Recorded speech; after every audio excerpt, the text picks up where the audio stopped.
Assalamualaikum warahmatullahi wabarakatuh. Alhamdulillahi rabbil alamin. Wassalatu wassalamu ala sayyidina Muhammadin wa ala alihi wa sahbihi ajma'in. Amma ba'du.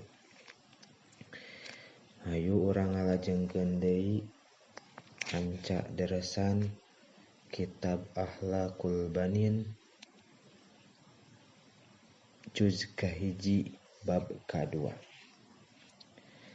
Al-waladul adibu ari ieu eta budak anu beradab. Al-waladul adibu ari budak anu beradab.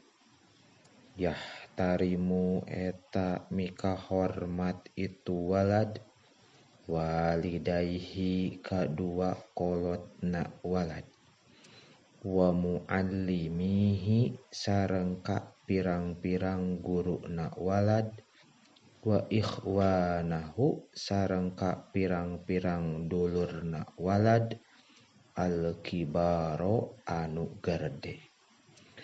Wa kullaman sareng ka satiap jalma wa ari itu man akbaru eta leuwih gede minhu ti walad wa yarhamu sareng mikanyaah itu walad ikhwanahu ka pirang-pirang dulurna walad asyghara anu laleutik. Wa kullaman sareng ka satiap jalma huwa ari itu man asgoru eta leuwih leutik minhu ti walad. Wa yasduku sareng bener itu walad bi kalamihi dina cariosan walad. Wa yatawadhu sareng DP itu walad ma'an nasi sarta manusa. Wa yasbiru sareng sabar itu walad alal aza kana pilara. Wala yuqati'u sareng henteu megatkeun itu walad al aulada ka pirang-pirang budag.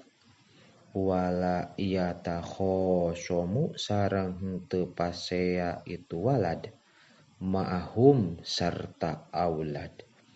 Wala yarfa'u sareng henteu narikeun itu walad sautahu kana suara walad idza takallama di mana-mana nyarios itu walad au dhahika atawa seuri itu walad. Sakitu wae wallahu a'lam bishawab.